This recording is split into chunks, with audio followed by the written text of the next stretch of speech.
Everybody, welcome back to the channel. Well, today I'm going to be reviewing a new GPS drone I just got in from Triplefine. This looks pretty cool. This is a brushless motor powered GPS drone that also has a 2-axis gimbal, and probably one of the more important things now is it is also remote ID compliant.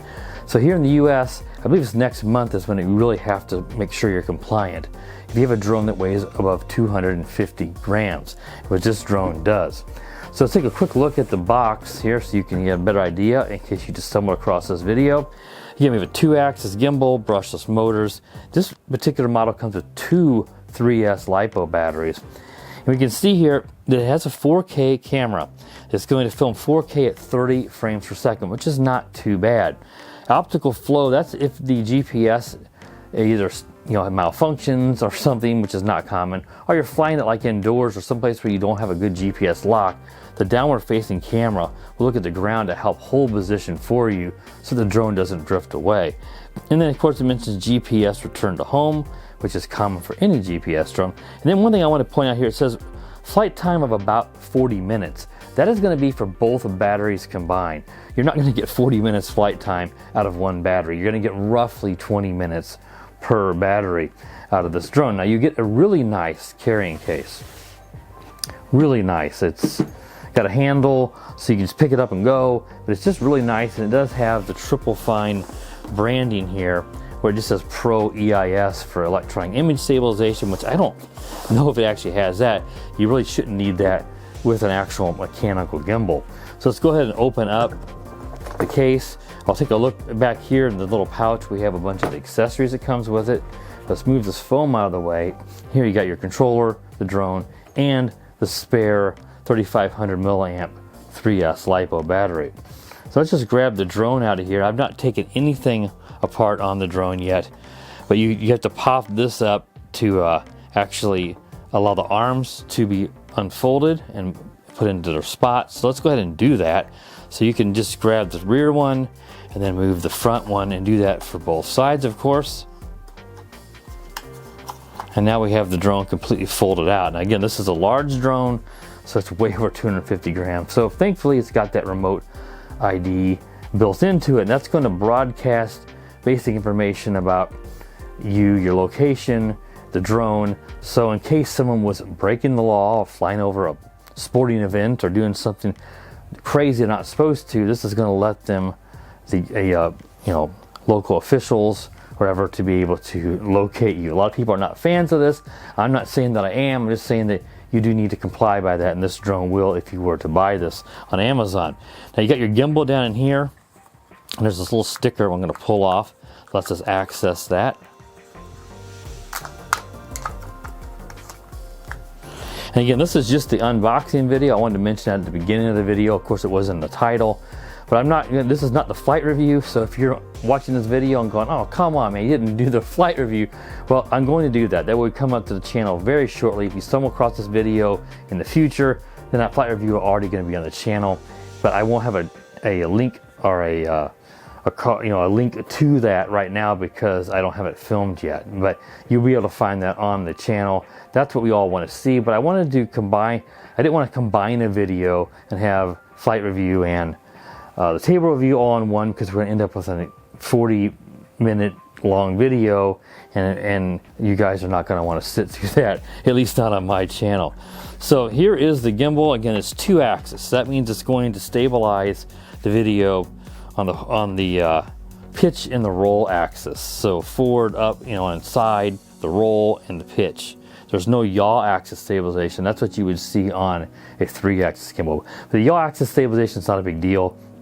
It's nice, but it's not going to have near the effect on the video as the pitch and the roll stabilization does.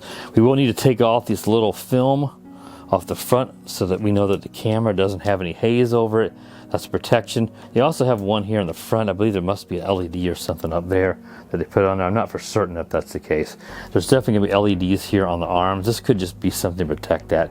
And then you have these little legs just for the front you want to put down. That's so that it will land. You got to make, you might be able to take off of those off, but the drone's just going to probably fall forward and sit on the gimbal, and you'll know that it's not right. So you need to make sure that you extend those on both of the front arms for this drone. Now, I mentioned this will record 4K at 30 FPS, so it ought to give us a pretty decent video. And I had the older version of this drone, because this drone is simply a rebranded SJRC F22 Pro. And the SJRC is one of the better off-brand or lesser known drone manufacturers that actually puts out some decent quality. So I'm glad Triplefine chose them, because this ought to be a pretty decent drone. So that's nice that they did choose SJRC, because the original F11 Pro had a good 2-axis gimbal. So I fully expect this gimbal to perform really, really well. But it didn't have the greatest detail in the camera. So we'll have to see, is this camera improved upon that, or is it just the same camera they used on the old F11 Pro on that? And that one did not have the greatest transmission range. This one does. And I'll show you the controller in just a moment. This drone uses a USB cable from the controller into your phone. So your cell phone will not be connecting by Wi-Fi like the old version of this drone and many other lesser known brands we use. This is going to be coming in through the antenna on the controller and then providing the image transmission through the USB cable to your phone. That's what DJI does. That's what the big good companies, well-known ones, use. And that means you're going to get much better range. They advertise this at 11,500 feet or 3.5 kilometers. That's pretty good range, and that's not unreasonable to expect on that USB type connection. So I think that's probably maybe a little exaggerated, but I don't expect it's going to be far off. If it was Wi-Fi, of course I would say no way on that.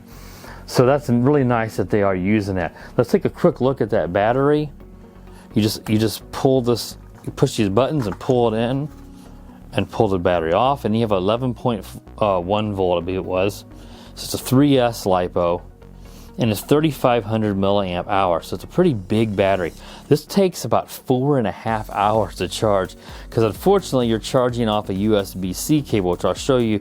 They include those for charging both this and the controller, which is also rechargeable. So it is going to be slow to charge, but if you were to charge both these batteries up, you're probably looking at least 8 hours, but you could take it out and maybe get up to 40 minutes flight time between both batteries. Of course, that's landing and replacing the battery and taking back off. Now on the bottom, you have your optical flow camera right here in the middle, I believe. That is where it is, and this is going to be looking at the ground to help out if you would lose a GPS lock. I believe these are some LED lights, and it mentions if you press the power button, I think it was, during flight, just a brief, I think it was a brief press of it, it will turn those on and off. And here is more of that film you probably want to take off. We'll go ahead and just do that now. We'll pull that little film off. So yeah, that is pretty much what you want to expect on this drone. Now you also have a micro SD card slot right up here.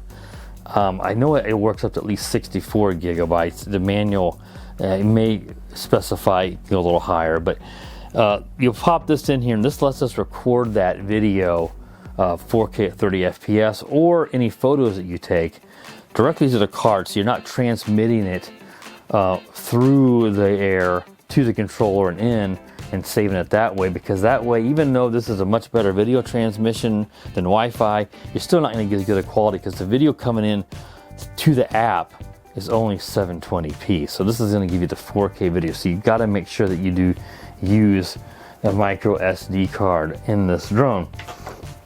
Let's take a look at this controller. If I can get it out of here. It is really wedged in here. And I also want to, before we do that, let's grab these accessories and take a quick look at that, because I want to grab the instruction manual out of here to make sure I don't speak wrong about anything. But here, inside of here is your little instruction manual, and you'll pull this out and we can see it says the T35 Pro. Again, if you look on places like AliExpress, you'll see this is just the F22 Pro from SJRC. And in here, they are going to show you the QR code to scan for that app. The app is called the TF Drone app. I'll put a screenshot up from the Google Play Store. You guys can see that in case you are having trouble finding that app. It will take you to a link, and then it will redirect you back to the Play Store. And it has your controls in here and stuff. And this is a very small manual, but even in my older eyes, it's not too hard to read. So I would prefer more of a full-size one. And then inside of here, you're going to get various cables. Now, The cable that comes with the controller is inside here that's plugged in is a lightning cable for an iPhone. I think iPhones are switching to USB-C, but if you have an iPhone, you probably have lightning cable. But inside of here, they're going to give you a USB-C for all your more recent Android phones. And if you have an older Android phone, there's also a micro USB connector. So you got the three main cable types that you need for your phones. They give you some spare props, which is of course nice in case you would have an accident. And then here you're going to get some more USB-C cables for charging both the battery, and then another one if you need to charge the controller at the same time, because here is the USB-C port. And then of course you can see your little gimbal sticks or thumbstick attachments are right here. So you want to go ahead and attach these. And then when you're done, if you want to use the case and put this away, you will need to just unscrew those and store them back there on the bottom. And that way you can get it back into the case. So yeah, this is a nice feeling controller, well built. It doesn't feel like, you know, toy grade or anything. Then on here we have some controls. This is your speed rates. So you can actually kick this up in like a sport mode and then keep it at like a slower mode here. And the instruction manual does have a page which shows you some of the various controls here. If we check on that one, which is number 5, it does say click one speed switch, keep pressing for 3 seconds to enter into altitude mode. So they don't tell you how many speed rates we have. It's gonna be at least 2, but it could be 3. And it says if you want to turn off GPS mode, you keep pressing this and you'll go into just altitude hold mode, which should be more of a free flying mode. But of course, you're not going to have any of your smart features. You won't be able to tell the drone to come back and land. It won't come back if you run on low battery because it's switched out of that mode, so GPS is not functioning to know where it is. And then you've got your emergency stop over here on the left, and that is your number 3. And that one says you just press it for 3 seconds and the drone will kill the motor. So if the drone is malfunctioning, something's not working right, you could kill the motors. But usually you would just want to hit the GPS return to home, which is right here, and have the drone fly back rather than cutting the motors. So that's your GPS return to home. Go press down on that, and let's see, is it a long press or a quick press? It's just a click once. You just tap it. This is your video button. So here again, your rates. This is your photos on the left here. So rates, photos, GPS return to home, and this is your video mode. Emergency stop, and then this is your power button. And they mentioned that on the power button, I think if you keep pressing that for 3 seconds, see, check the electric quantity, you can just check the power. One of these buttons on here and you can see I pressed it once and it just says we're 100% battery. But one of these I thought had something for turning on the nighttime light on this one. 7, which one's 7? This one right here, your photo mode, your photo button right here. If you press down that for 3 seconds, it will turn that LED light on the bottom. It's like a night light. So that's something that would shine down and illuminate the ground. That's something you probably won't need to use often. I don't think it's going to be really noticeable during the day. And then on the top, you've got a zoom. So this will do a digital zoom. There's not any kind of optical zoom. It's just electronic with an app. It's going to zoom in and let you see something. It's going to probably be pixelated. It's not going to look that great because again, it's just digital. And I don't expect that's going to be recorded to the video on the SD card. It's probably just a preview in the app. And then this is your angle to let you rotate roughly 90 degrees between straight forward and then the camera looking straight down. You would use this. And then here is where you will put your phone to use that TF drone app on your phone. And as you can see, we have a lightning cable inside of there. Well, I'll need to unplug that since I use a Pixel. So I'm going to switch it to a USB-C cable. So I think that we kind of cover everything. I just want to reiterate a couple of key points. We've got remote ID. That's really important. Moving forward here in the United States, we got a 2-axis gimbal. So that is going to allow us to get good stable video. And I do expect that that will work really well because the previous versions of this drone and the original iterations of it worked really well. And then you get a micro SD card to save the video. You got all your intelligent flight features for a GPS drone, return to home and land. return to home and land on low battery, return to home and land if it loses its signal from the controller. It knows to fly back so we don't lose the drone. And then of course it has a few smart features built into the app. You're gonna have your typical spiral or circle me mode. You got waypoints if you want to send it on a mission on a map and tell it to fly to these different spots, which is something I'm never able to test and review. That would almost take a separate video, but it's something that you can do on these drones. It should have a follow me mode in here. I've not looked too closely, but usually these drones will have a follow me mode. It's got one key, it's got a skyrocket, so that's going to send it straight up, just throttle up and then you film down. They call it skyrocket. It's got a spiral, so that's going to be a large loop, like a circle, but it's going to go in a spiral, more like a tornado, but it's going to gain altitude as it does that. And I don't notice follow me mode in here, so we'll have to see. It may not have that. And it does have like time-lapse photography, where it's going to take a series of photos over certain intervals that you set. And we'll have to see. Sometimes these drones will actually fly forward as they do a time lapse. Other times they will just, you could do it maybe stationary. And then you've got panoramic mode. That's going to allow you to take, it's going to take some photos and then it's going to yaw and take more and take a series of photos, and it stitches it together into one big panoramic photo. I don't know if I'm going to be able to test all these when I do the flight review. Now I could charge both batteries. Again, it'll be a really long video. If I do that, I may come back and do some of these other features in a separate video so we can dedicate to just testing those particular features. So a very feature-rich drone. You got hand gestures, return to home, some image recognition. It does have a gesture and it does have an image follow me. So it has the image follow me where it's going to basically draw a box and it's going to follow within the app on your phone as a person moves. Those don't usually work that great. We'll have to see if it also does have a GPS mode, because it does have your point of interest over here. So that's your circle me mode. But if it doesn't actually do GPS follow me, that would be a bit unfortunate. I'm thinking it may still do that. Lots of them will do both, because GPS follow will follow the GPS in your phone, and that's much more accurate than the image following mode, which is using AI sort of in your phone, and lots of times that can be very tricked very easily. You will lose objects and stuff like that. All right, guys, that should wrap it up here for this quick first look unboxing overview of the Triplefine T35 Pro.